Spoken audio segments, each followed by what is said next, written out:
right, you guys, welcome to another episode of Car Talk where we talk about everything in our scene, our industry, our culture.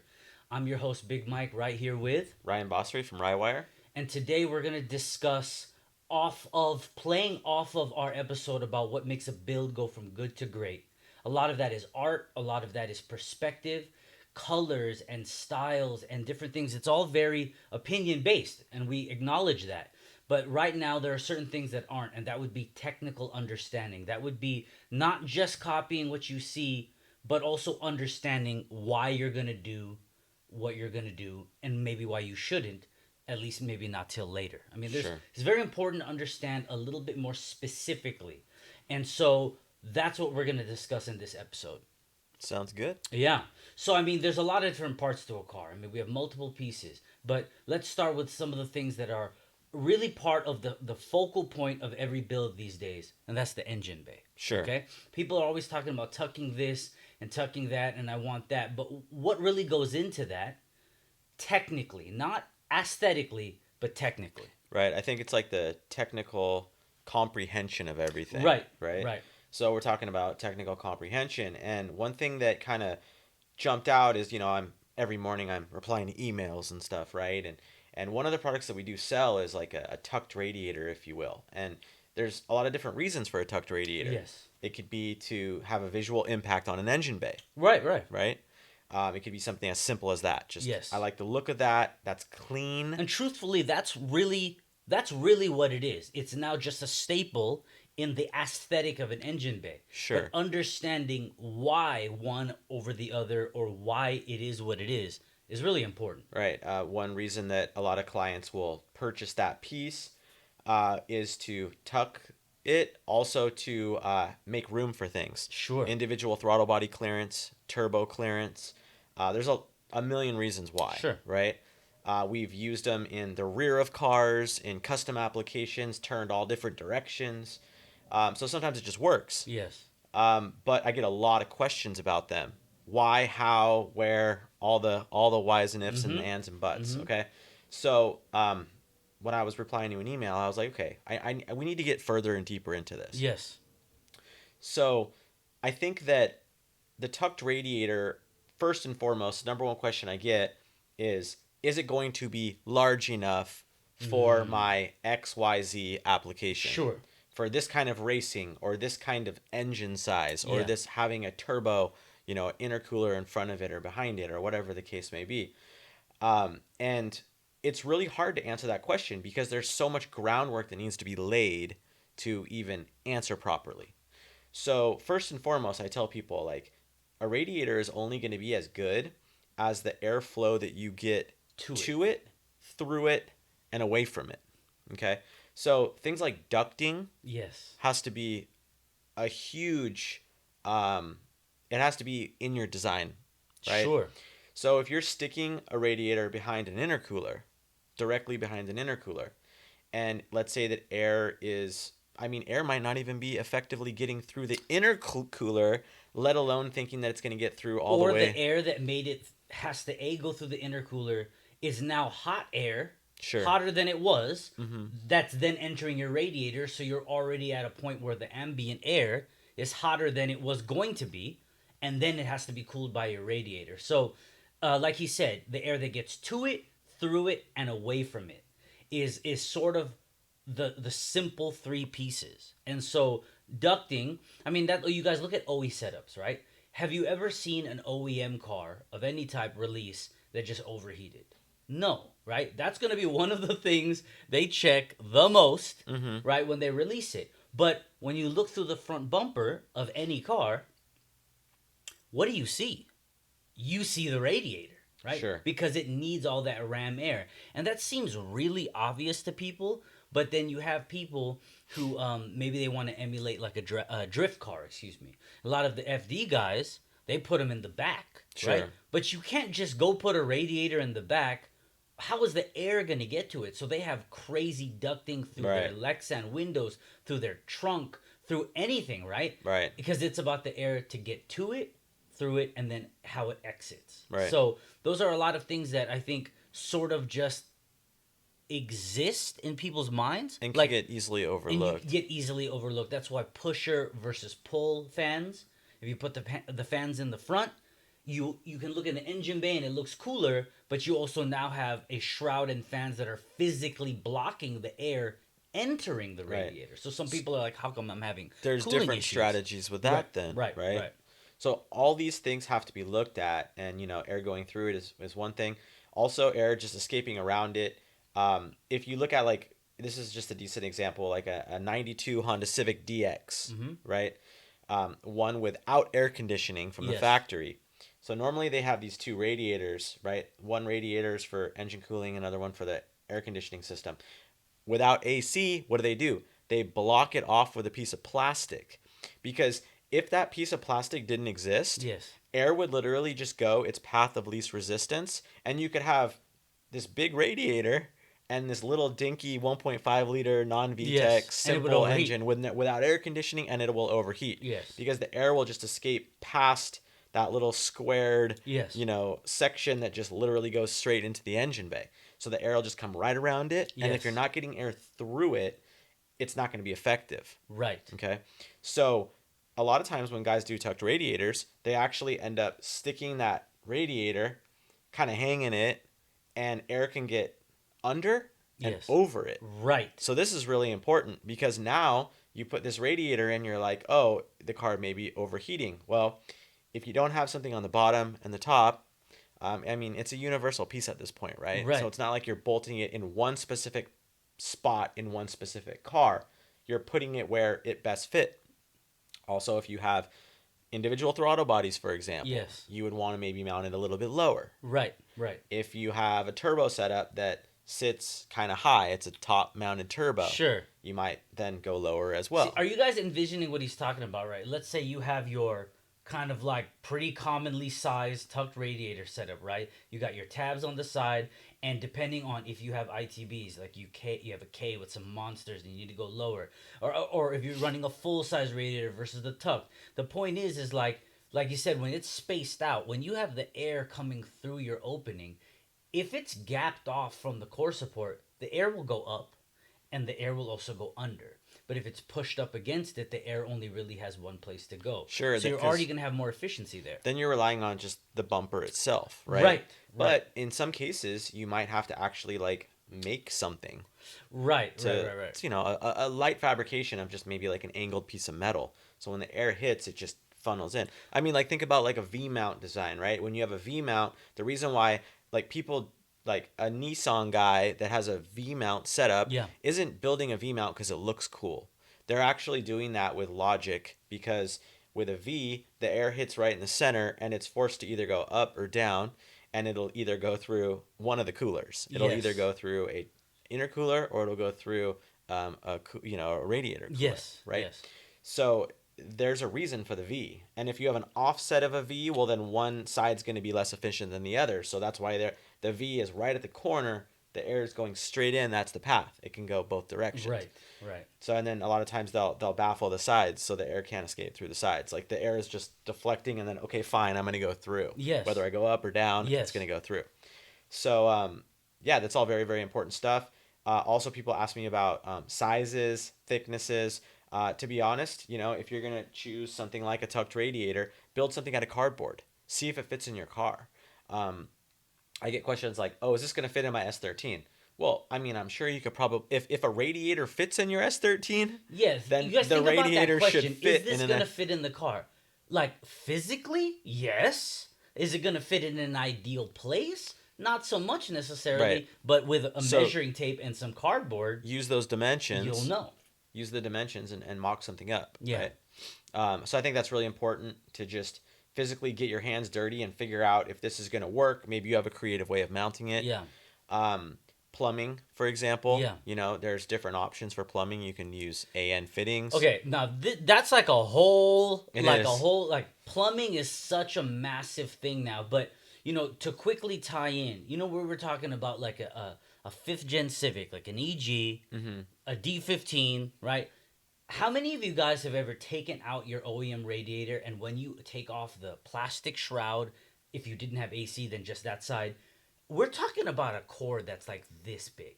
right? Right. Those radiators are tiny, but they worked. Why? Because of efficiency and placement and things like that. Obviously, like he was saying, the OE setup blocks off the setup that didn't come with AC as an option. But when you guys dismantle an OE radiator, it is not, when we think of it, I think a lot of us look down and you see the top core, right? But But when the you actual remove everything, fins. the actual fins are super tiny. So that's why when we used to get like a Koyo or something, or even people who still do, I mean, it's just, it looks like this crazy metal addition, and it is, because the core is now twice or three times as thick. It's all metal, so you don't have to worry about cracking over time, so there's longevity. So when you do a cooling system, understanding those types of things will at the very minimum help you to understand and rationalize or justify why you would even go with an OE style plastic replacement, like from AutoZone, Pep Boys, or whatever. Those work just fine too. Or you would go metal, OE style. Or if you're like, all right, for two, three, 500 more, I can get something that's thicker, nicer shape, maybe curved, maybe polished, custom. If you really go over the top, or now shelf type custom, where it can be mounted to your EF, EG, EK, right? But a lot of the stuff I think sort of is lost, and that's what this episode is. It's about having. We're not even going into fluid dynamics and all that jazz. You don't need to. We're talking about at least having a fundamental technical understanding, so that when someone gets into an argument online about why you need dash 16 and not dash 20, you'll at least know where their argument's coming from, because you have inner diameter, and how does that mimic the flow of what the original was. Because you can have a dash 20, but if your water neck, where you're going into your head, is equivalent in internal diameter of what a dash 16 is, like your OEM hose, then what really is that doing? Because you're funneling it into a smaller Yeah, yeah. diameter. So like the engine might be set up for different sizes with Yeah, their I mean, are passages you? internally. How many people do we know that have ported their head for water flow? Nobody's doing that. You're It's probably getting just not necessary at that point. it's not right. So I mean, I'm sure you have race guys that do it, but we're talking about billet water necks that companies have been making and are making now, or people are just cutting and welding on an AN bung, right, or a Wiggins, and then you can argue that you need dash 20 or bigger. But if the internal diameter of whatever you're welding that bung to is a certain size, then at least you have an understanding that if I do this, it is 100% only for looks. It is not going to cool any better per se. So that's what this is about. It's having an understanding of why a push or a pull. Speaking of fans, I want to touch on that real quick. When we do shrouds, a shroud is supposed to. Okay, the only thing that radiator fans do is to mimic forward motion. Okay? People need to understand that, right? You have companies like Spall and Fall, and they made colors and crazy, like rubberized shrouding.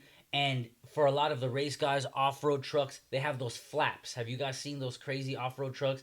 They have these shrouds that have flaps. Now, I think a lot of people don't even really necessarily acknowledge the flaps, because the rubber flaps are heavy and they sit against the metal shroud, and it encases it. It's supposed to create a vacuum so that if and when the fans need to come on, it is pulling all the hot air out of the radiator. If the shroud or the fan is just up against the fins, it still works for a lot of us. A lot of us have used that, but Right. it's not ideal, right?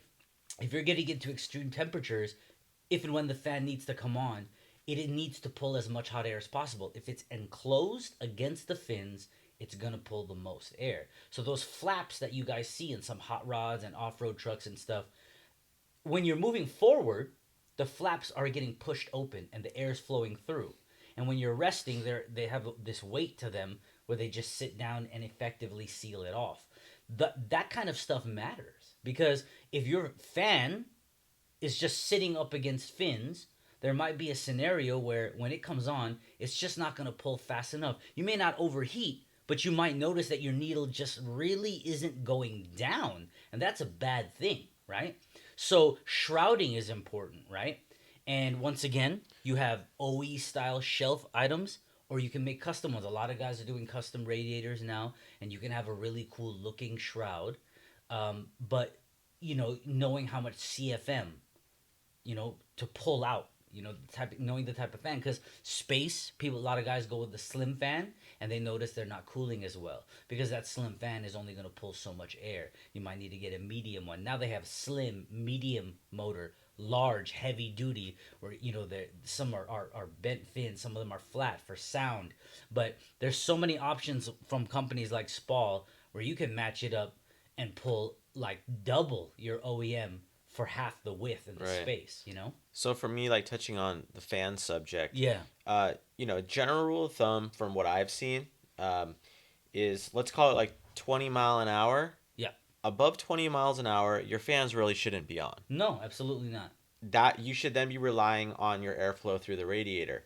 So fans are good at idle conditions and extremely low speed driving. All right. So putting a bigger fan and a bigger motor on your radiator setup isn't always the solution for overheating. Sure. Because if you're overheating while moving, There's a problem. then there's a problem with either the design, The placement, the amount of air the getting engine to might it. not be in a healthy condition, Right, etc. right. So just throwing a bigger fan doesn't necessarily mean that you're going to fix the problem. So you're talking low speed idle conditions. If some engines might require a really high idle, which is then going to equate to needing a bigger fan. For sure. Right? If the engine can't idle at 650 RPMs and you got to go up to 1,000 because the cam profiles that you're using, Yeah. or et cetera, et cetera. You can't get ignition timing in the engine. There's all these different reasons why you might have a higher idle than factory in like a race situation. Yeah. So maybe you will need a bigger fan. Also, what you have to remember is the wiring size on your car might be rated for a fan that only pulls 5 amps at steady state. So you go putting a fan on there that draws 20 amps at steady state, And you could cause a fire. or two fans potentially on the same circuit. Well, now that wiring has to be upgraded and it has to be fully changed. So there's different reasons for choosing fans, and that's a whole wormhole all in itself. Right.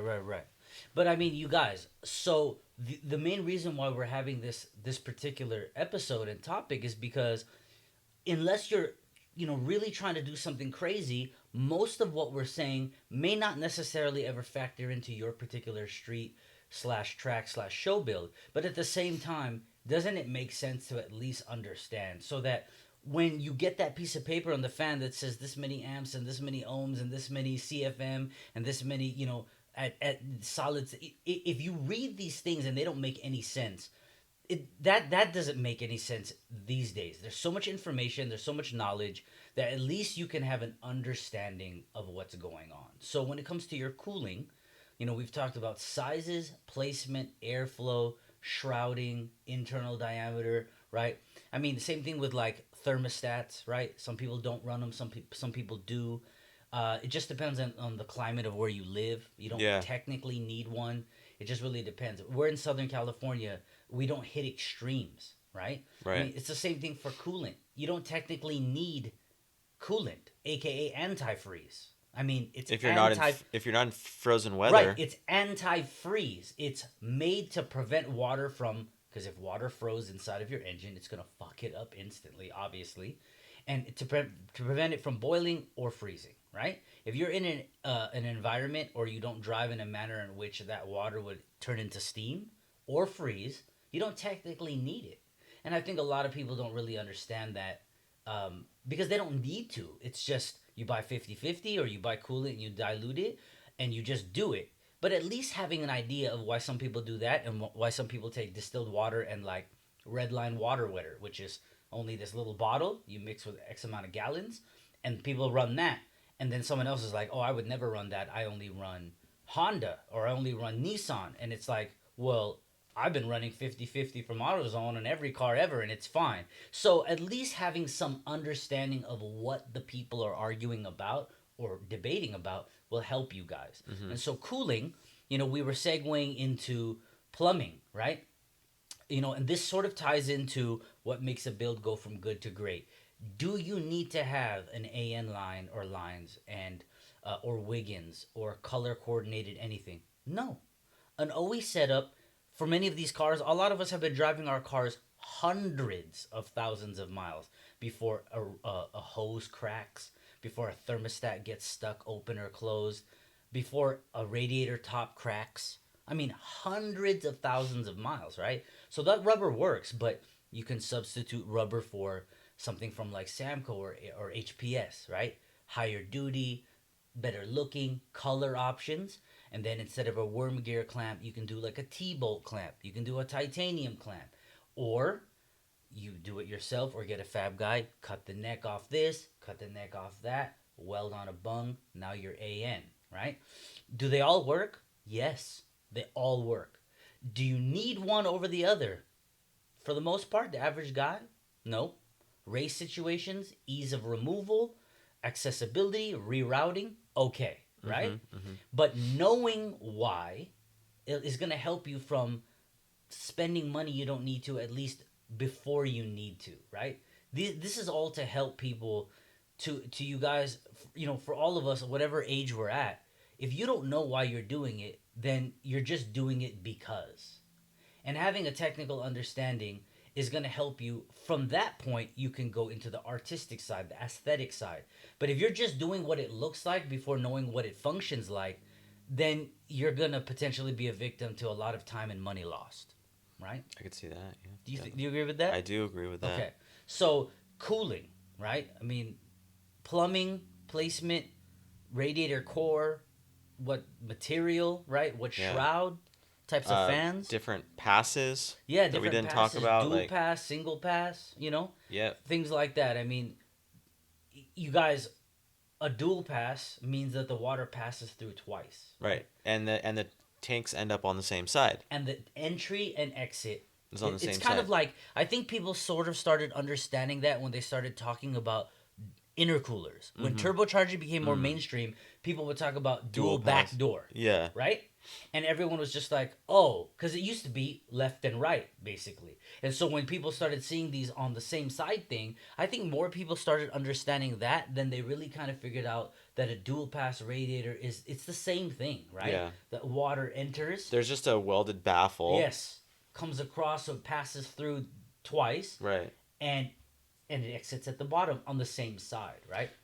And then, I mean, a triple could get you back to having Yeah, opposing sides. yeah. And you have some of a these lot other less trucks, common. But yeah, monster radiators that might be dual or even single, but their core is like 6 inches thick and they're like 40 inches.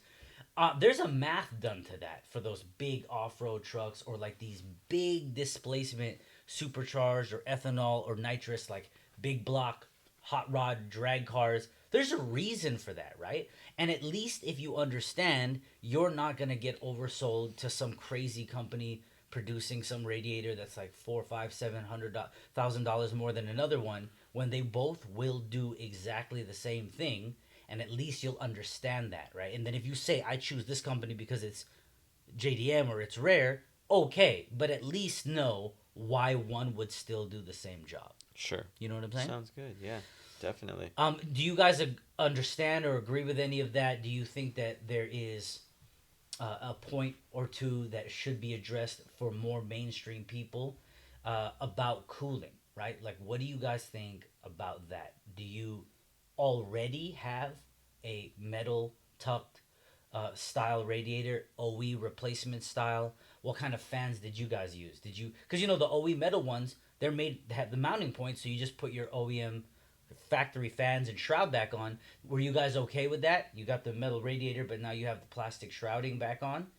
Or how long did it take before you said, okay, now I don't like the way that looks, I want to go get an aftermarket fan?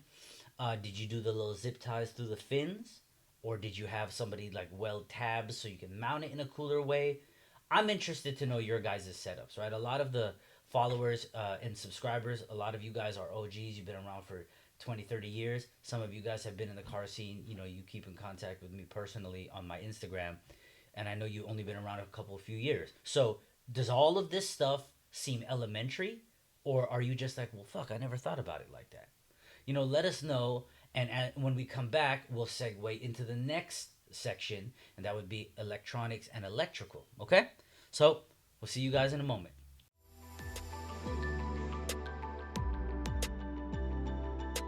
Hey, what's going on, everybody? Ryan from Rywire here, and today I have something really, really cool to show you. What I want to show you guys is that nothing that I'm doing here is so far-fetched that you guys can't do it at home. We don't have any CNC, there's no 5-axis machine here. I'm literally just using my brain and hand tools to get a really, really cool project done. Even in the most basic conditions, a beautiful outcome can arise. All right, you guys, we are back. In that first segment, we went over some of the more foundational technical aspects of cooling, right? The cooling system of your car. And on this segment, we're going to get into more of, Rywire. This is what Ryan does. The electronics, the electrical, engine management, ECU selection, etc. Yeah. So, on the same, lead-in topic, Yeah. I get a lot of emails about this. Mm-hmm. Number one call or email that I get when it comes to like ECUs is like, what ECU do I get, right?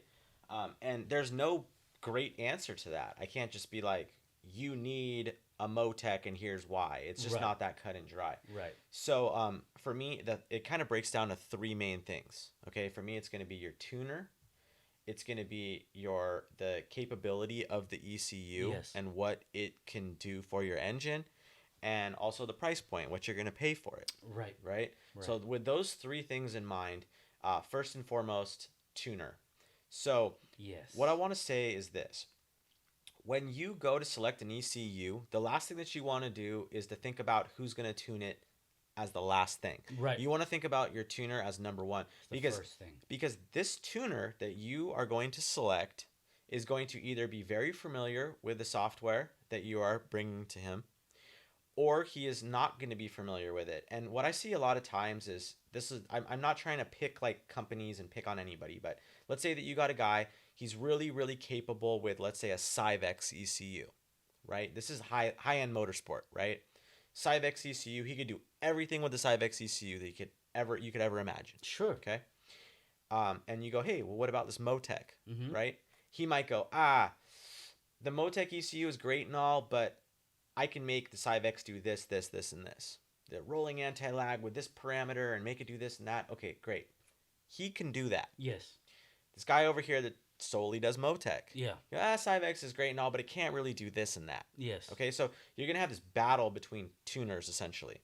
So what I suggest doing is get with somebody that you like and you're comfortable with. Yes. If you want to use this guy, XYZ guy, for tuning, see what he says about the ECU that you're thinking in your mind and see what he recommends. And don't go into it just like, can you tune an AEM? Right. Go into it like, what do you recommend for this engine, right? So if you're going to ask me, I'm going to say the ECUs that I'm familiar with. Right. Right? But if you're going to ask your tuner, which is the one that's going to be behind the keyboard. Correct. This is really important. Okay? So, tuner, number one. Yeah. Anything that you want to... You guys, once again, I know that a lot of the experienced guys are going to think that this is some of the most obvious stuff ever. But the point is that it only is obvious after a certain amount of experience. And there's so much information and experience and people that came before us that making a silly decision in certain places is just not excusable anymore. And that's kind of what we're doing here and bringing that together here on this episode of Car Talk. So we're talking about the idea of picking an ECU based on the tuner. Now, think about it, right? If somebody has only used PC, all my computer guys, we all know Android versus Apple, PC versus, Mac, blah, blah, blah, right? If someone has only ever used PC, right? And you tell them, can you edit this video or do this or do that on a Mac? They're going to be like, yeah, but I don't really like Macs. The answer to your question is yes, they can. But when they're going to go through it, they're going to have to learn some of the operating system, how to navigate more efficiently. And unless you know somebody, when you tune your car, you do not want them, whether they're admitting it to you or not, to spend time just trying to find a menu. Are they capable, as a tuner, of doing what needs to be done for your ITB, your turbo, your supercharged, your all-motor setup? Yes. But if they haven't used that particular system, that doesn't mean they're not going to be able to tune it. It's not going to be the most time-efficient thing, because if they're just trying to find this to do this to do this on the system or systems that they do all the time, it's going to go like this, right? On a system that they don't know, they'll have to figure it out, just like any one of us. If we've been using nothing but iPhones, and then someone hands us a Samsung Galaxy, are we going to be able to navigate it? Yes. As efficiently as the phone that we're using? No, for a time being. So when we're getting into these ITB setups and people are putting in cams, right? We're now, it is more than just a bolt on, right? Where you need a real tune. It is imperative that the order of operations comes from a place of understanding and logic, like exactly what Ryan's saying. Who is going to tune it? Don't just say, I want to get this ECU because that's the cool guy ECU to get, and then try to find somebody who knows how to tune it. You got to switch that. I would switch that for sure. Definitely. Right? Yeah, that makes perfect sense, and that's what I really am trying to push with that being Yeah. said. So, I guess on to the next point Yeah. would be, is that ECU capable of what you need it to do? Okay, so I mean, as simple as it sounds, some ECUs control 4 injectors Right. sequentially. Yes. Some can control 6.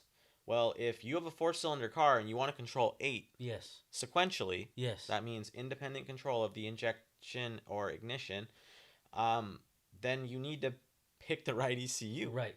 And at the right, there could be examples where an ECU that does what you need it to do, you have to jump into a higher level of that ECU. Yeah, or an add-on. And it could double the price. Or yeah, an add-on, Yep, a they have feature, an add-ons, unlock, etc., etc.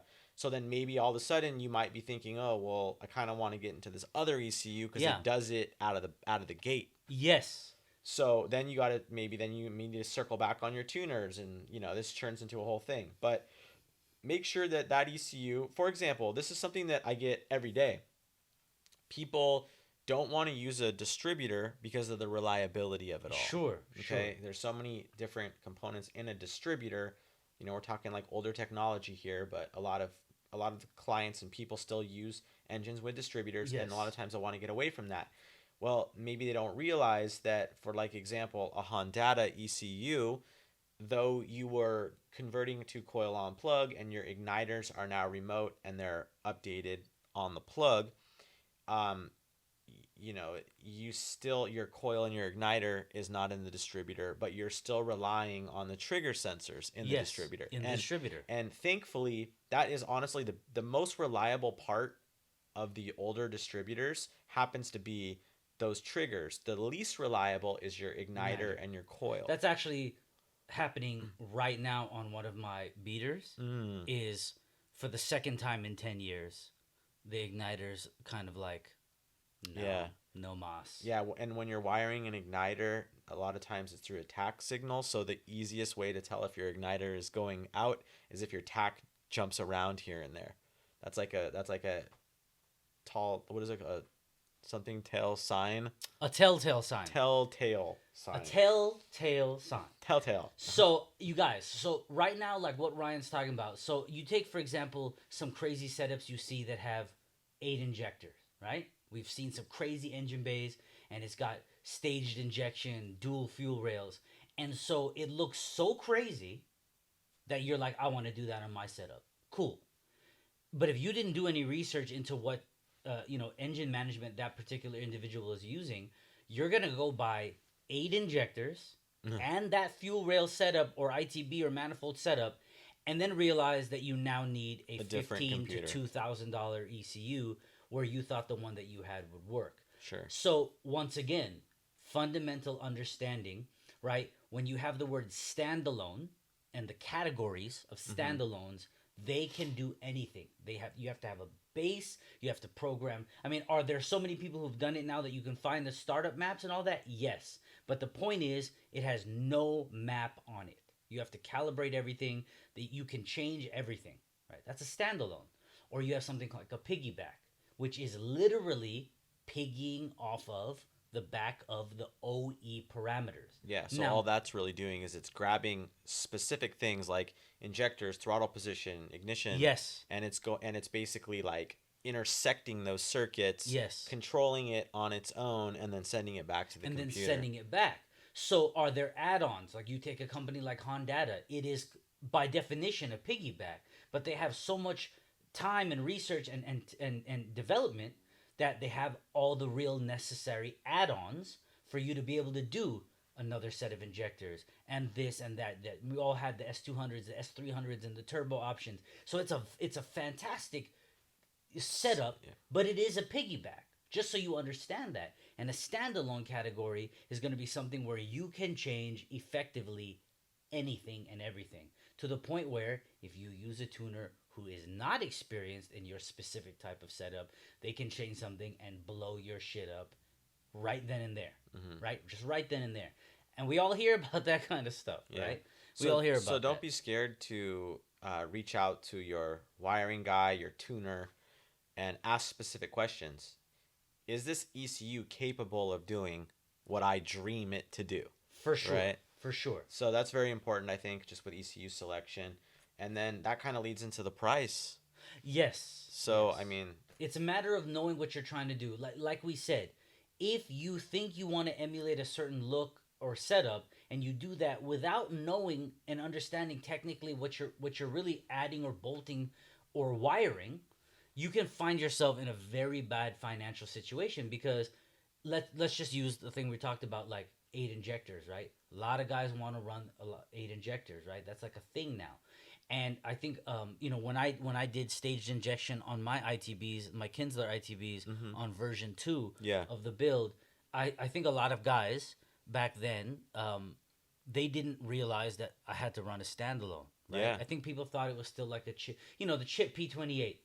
If you were running any bolt-on back in the day, you had the McGinn, the Spoon, the June, the this program, the that program, and people just ran them all day long. But we're so far beyond that now, right? So far beyond. We're so far beyond that. But in a way, there's sort of like a terminal velocity on that because an RBC, ported RBC with this throttle body and this cold air or this short ram, that combination has been done so many times on a K24 or a K20 that there are maps that you could totally get for that.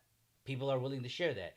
This header, this intake manifold, RDX injectors, this throttle body, and a Kai, you can find that.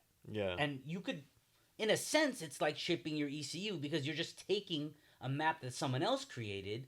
And will it work for your setup? It absolutely should because the compression, displacement, and airflow and fuel is all the same.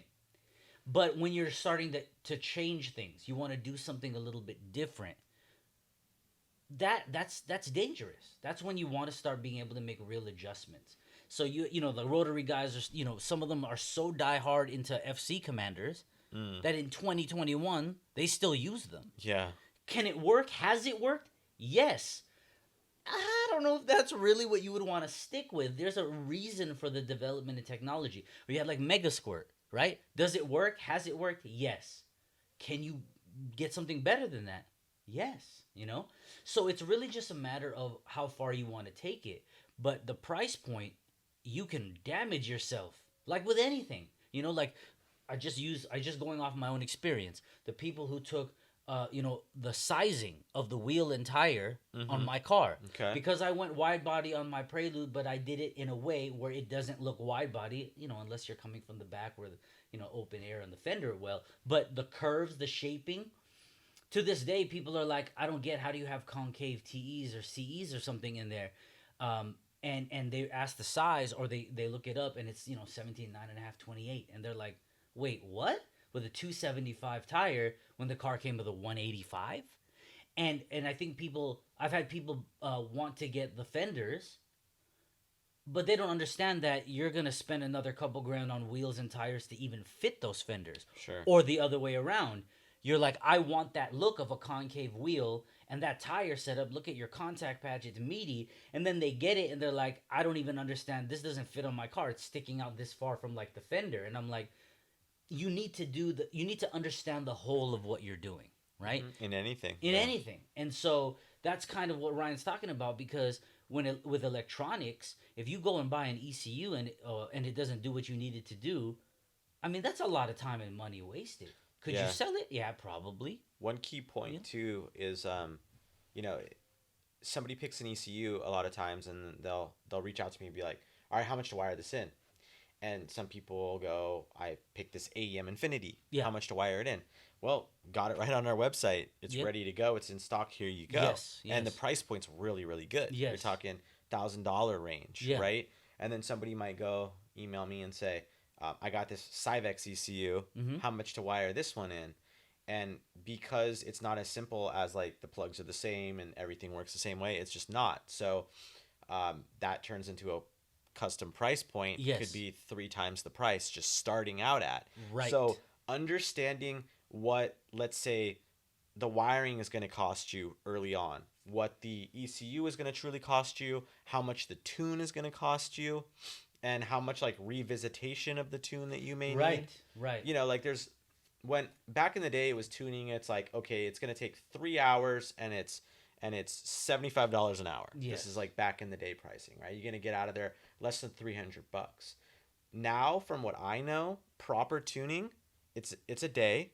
You spend 8 hours at the dyno. Minimum And 100, 150 an hour.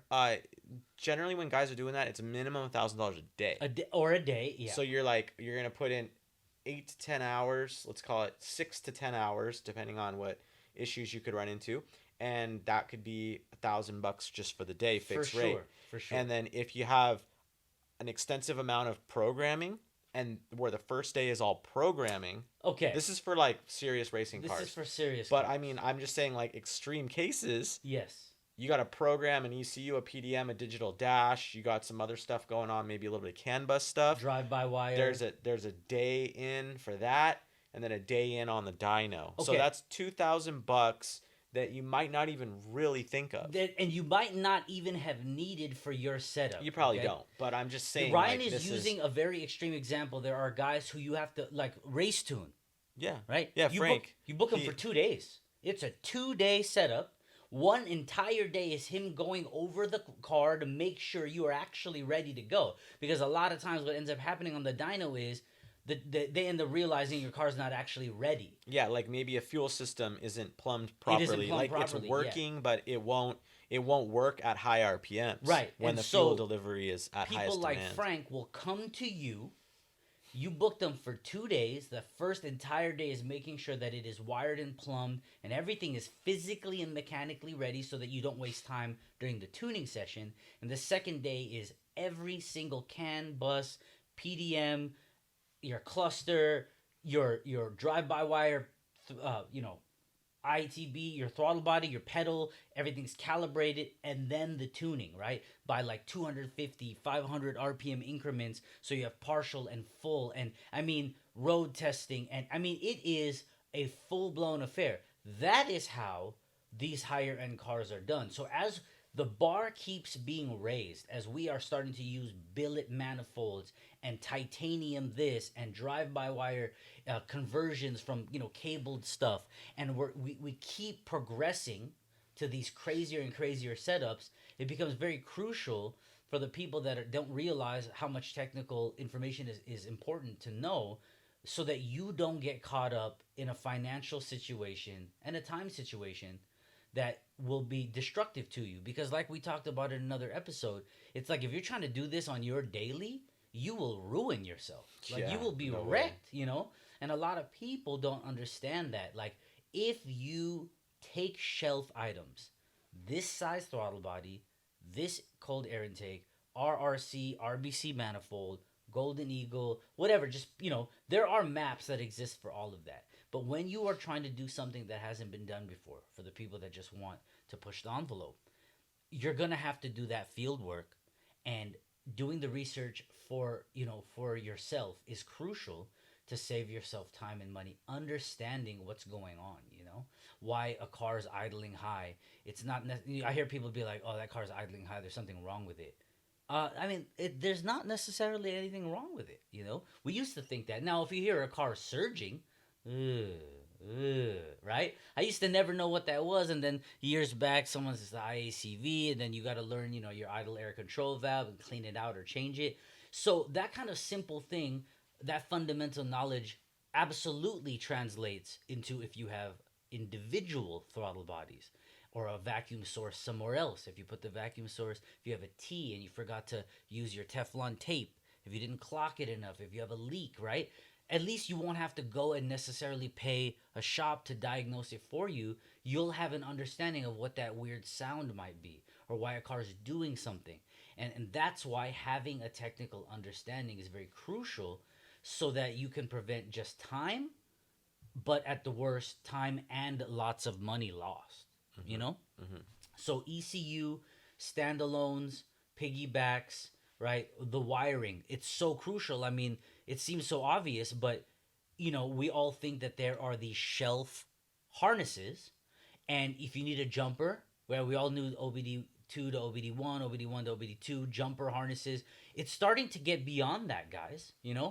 Where you now have a company like Rywire that has helped to really spearhead the ability to have 100% brand new clips, plugs, wires, connectors. It will last you theoretically decades and decades. You never need to change your wiring again. Versus heat and age making your OEM harness brittle and having issues with grounds and stuff. So it's sort of a normal thing now to say, I have this ECU and this chassis and this engine and there's a harness. But that is always not the case, Mm-hmm. right? And so if it was going to be a $1,200 harness or a $3,500 custom one, that's a big difference for some people. Or are you trying to do something beyond that, like the wiring in other cars that you see? That's not shelf, that's custom, and you're talking about 3, 4, maybe 6,000, or maybe even 10 or 12. I mean, you guys, there are a lot of guys dropping thousands of dollars to get their cars wired. And if you don't understand that, you're going to go in designing a car saying, oh, I want to rip the carpet out, I'm going to dry ice the whole chassis, and I want it to be that style where I have my two buckets and you can see underneath it with the fresh paint. And you've done that off of maybe a car or cars that you want to emulate, but you don't realize their whole wire harness is all underneath in a tunnel, or it's run, like in my car, it's run through the center and then it goes underneath. There's these things like that. And then you do your car like that and you realize that there's all this OEM wiring from the cabin that's super visible. You're like, how come theirs isn't? It's because they have a custom wiring. Mm-hmm. And that's an expense that you might not have been even remotely aware of. Never and budgeted for that. You never budgeted for it. And so that's going to be very detrimental to if you have some kind of deadline you've created for yourself, or if you are working under a hard budget, like you put aside X amount of money. Yeah. And you're just chopping away at it, which you knew you would do, but then you get to a point where you're like, oh, this is wiring is about $2,000 more, and my car won't even run without it, and you're stuck. This happens way more than you guys might think. People get themselves stuck. So just being prepared for that, I think, is really important. And being prepared comes from, we've said it before, studying. Yeah. You've got to study, you've got to read, you've got to observe, ask questions, and watch Car Talk as we help you guys to understand that kind of thing. Yeah. So that's the electronics, that's the wiring, that's some of the foundational. We're not going all hardcore about all the stuff. We're talking about having a fundamental technical understanding of what you're putting together and why. And then when we come back, we'll kind of touch on other things like fueling in other parts of the car to really help you guys get a foundation for what you're doing, and it'll just help you become better at it and produce cooler builds. All right, we'll see you guys in a moment. Think Bigger podcast. This is a branch of the Think Bigger project that is a brand and a movement and an ideology that was created to better the community and the culture around it. How you behave in your relationships, how you build a car, how you do anything comes from the way that you think. And if you can start there, then everything else will follow. All right, you guys, and we are back. So we're talking about technical, foundational understanding of different systems of your car, different aspects of the build and why you're doing it. And we've talked about cooling. We've talked about electronics, wiring. Now we're going to talk about the F and the F. Let's talk about the F and the F, the fuel and the fitment. Fuel and fitment. Fuel and fitment. You Two guys, totally different things, but... Totally different things. But fueling, it's very much similar to cooling. I mean, air and liquids are all kind of the same thing as far as flow, right? If you go and buy the biggest injectors because that's what somebody told you that you need, but you don't have anything else kind of supporting that, it doesn't make any sense. Okay? Or if you go buy a monster fuel rail because it's billet and it looks dope, but you push OE injectors back into it, it kind of doesn't make any sense. Right. And as long as you know that and understand how it works, right? Fuel pressure regulators, fuel sizing, same thing as when we were talking about cooling, internal diameter.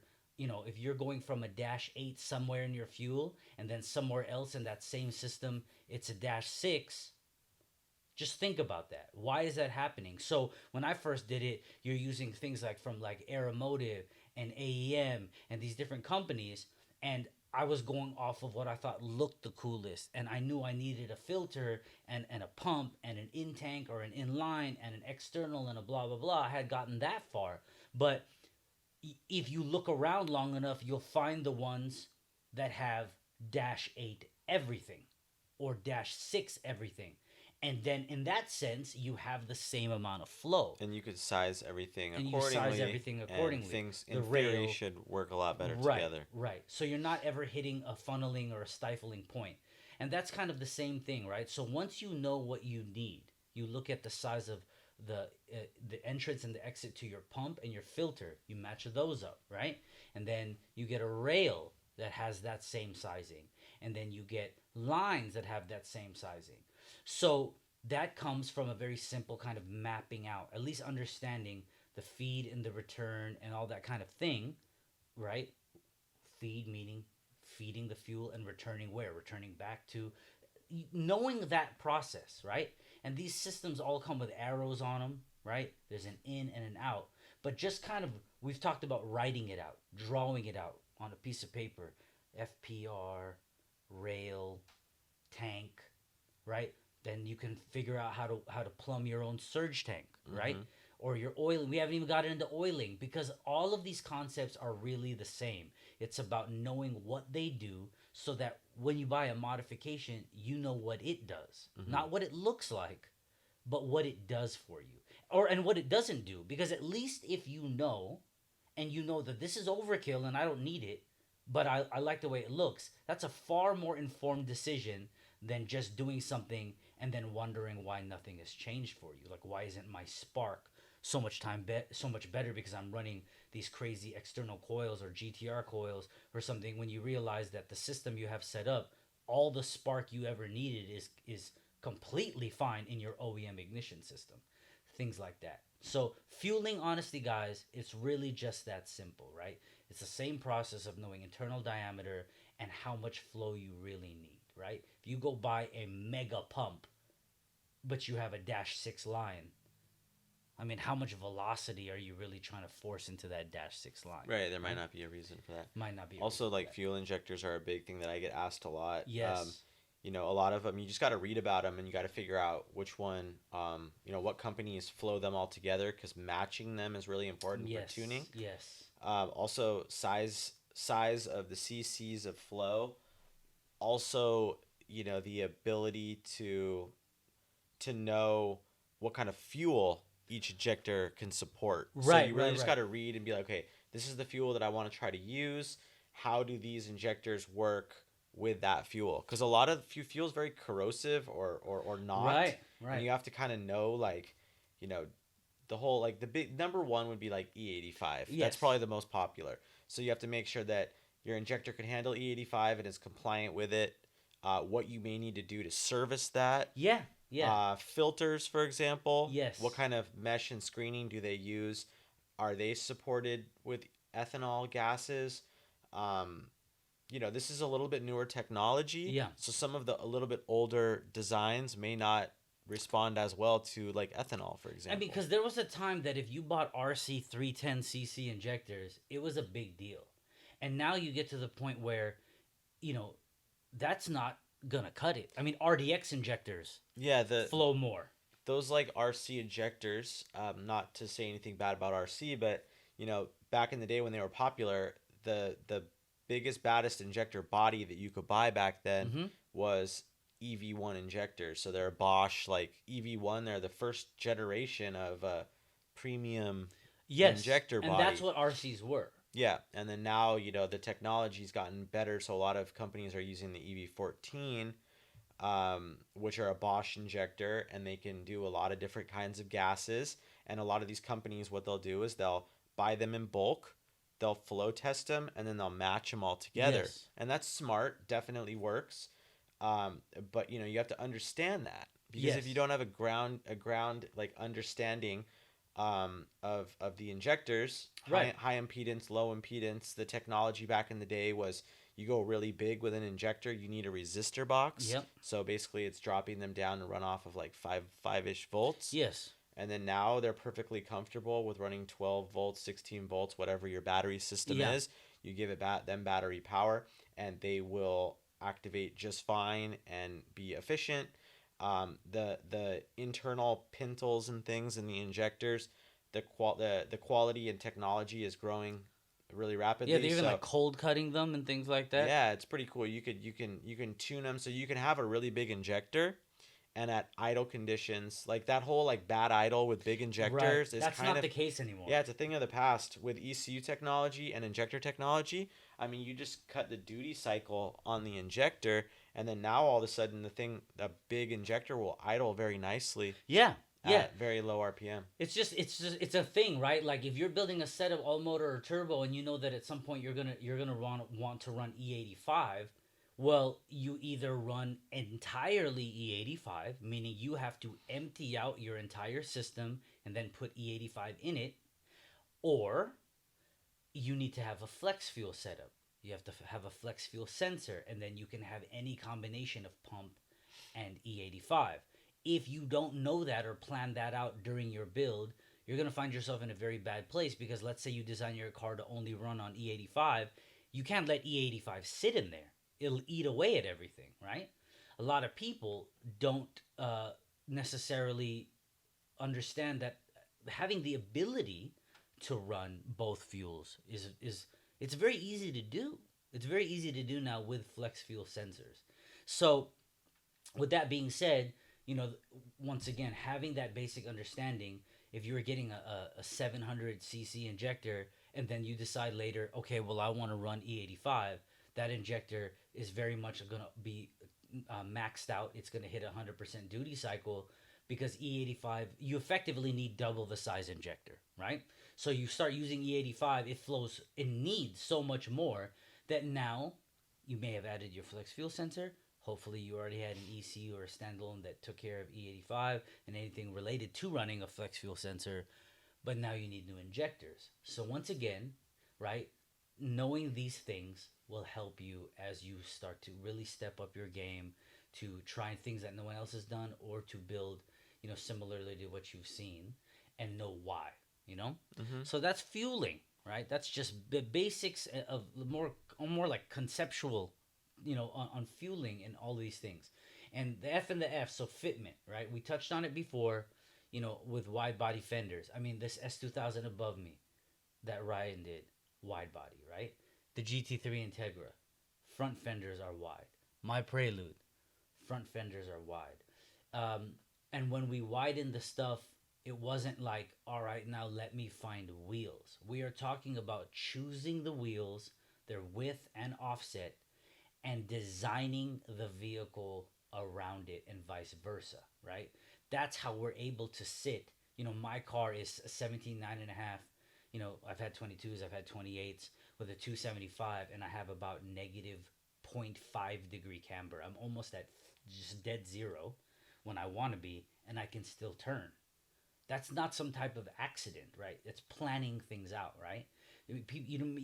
People don't necessarily know what scrub radius is, but everyone kind of knows what turning radius is, right? If you turn your wheel as hard to the right as you can and you're going to bend your fender, well, then you need to reassess the way you put that together, right? Or measure Or some know things. that it's gonna happen. Or at least know what's going to happen. A lot of guys completely know, and so they'll only turn partially, or they'll never like hit a bump when they're turning. I mean, if you're okay with having to deal with those types of things, cool. But don't be surprised. I mean, the first time I put 15x7s on my EG like Hmm. 20 years ago You're like, with what's going on? oh, 15x7, and I put like I don't even know, a 2, I don't even think it was a 25, probably just a 215, but I was dumped Yeah. and I made a turn.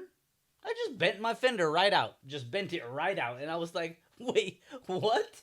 Because I didn't know, right? I just knew I wanted these wheels and I wanted this like fat, meaty tire. But you can't do that when you're that slammed. Or you have to induce more negative camber, right? Get a camber kit and induce more negative. So, you guys, we're way beyond that time where you don't know. You can measure. I mean, if you don't know what offset They is by now, they actually make all these different tools to actually do yes. just that. I mean, if you don't understand offset by now, take 10 seconds and just Google what is offset. You'll find a video that someone's made with a diagram or a like a real graphic that's showing you measuring from center line to the hub mounting surface. You'll understand what that is so you can know what negative 10 is and what plus 30 is. So at least have an understanding because most people still measure offset based off of lip and concavity. Most people are still doing it off of how much lip they're going to have on their wheel and how concave the face is. When there are wheel companies that make a front wheel drive type size with a concave face. So if you're going off of looks, that type of thing doesn't even really exist anymore because now they have all the different faces. they have all the different faces. And then so they'll measure their back spacing of their correct. pad to the end of the Yes. barrel, and then you know that distance, and you can theoretically put any not any face, but they make different Yes. faces in the different offsets. But then you'll know if you'll clear your suspension, Yeah. if you'll clear your wheel well. or have a very close Yes, understanding yes. with brake clearances and stuff like that. I mean, fitment, whether it be, a street car, or, I mean, obviously Time Attack, they're really trying to get the best contact patch they can, but they have to be able to turn. The VIP guys, same kind of thing. I mean, crazy wheel fitments, crazy sizing, tying in negative camber on purpose as part of the look. But there's a reason why I've touched on this before, the auto fashion guys, Bay Area guys, East Coast guys, anywhere you go, you're going to have those crazy fitment setups where a person has fucked their car up and then the people who haven't. And usually that's simply because somebody did enough research and or measured or trial and error until they got it right, whereas another person is just looking off of the how crazy the fitment is, how negative the how deep the dish is, and then they do it and they just fuck their shit up because it's just a matter of taking the time to understand back spacing, offset, hub mounting surface, knowing their tires have measurements.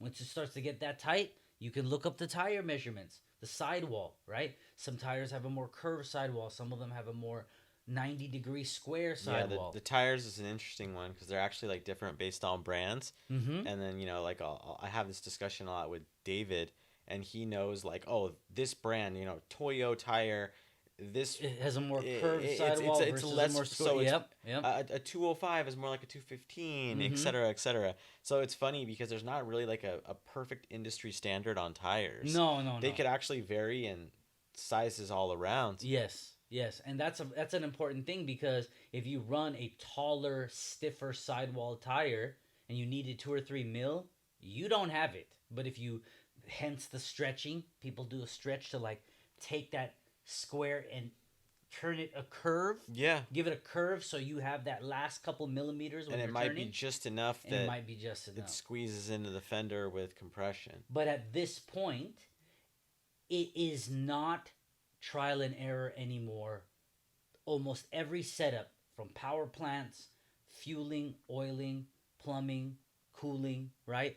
Fitment, tires, offsets, you name it, you guys. It's almost all been done. And so instead of just looking, but understanding, taking time to understand the technical aspects of things, you can really have a much more fun and less expensive building process. Nobody wants to be at the meet and hit a bump and just bend their shit while someone's recording in 4K, right? Down there. No one wants to do that. No one wants to blow a motor. And the idea of at least having an understanding, right? It can get way more technical than that. But honestly, that comes later. Knowing the foundation, the basics, and having a technical understanding of at least the basics is really what we're driving home here. So, no matter what we've talked about, if you have any questions, if you agree, if you disagree, if you have something that you think should have totally been mentioned, you guys, I'm telling you, we read every comment. We respond to every comment. We appreciate the range of people that are subscribing, the age groups, the diversity, the styles. And if you guys go through the comments of our last, dozen episodes, you got people writing out paragraphs. And so we appreciate you guys because this is about stimulating thought. This is about, the car community and the car culture is a very powerful one. And, Car Talk is about being able to discuss all types of things from culture to technical aspects. So we appreciate you being here. And, like as always, take the time to, if you like the video, please like it, subscribe it, smash the bell button, The big bell. the big bell.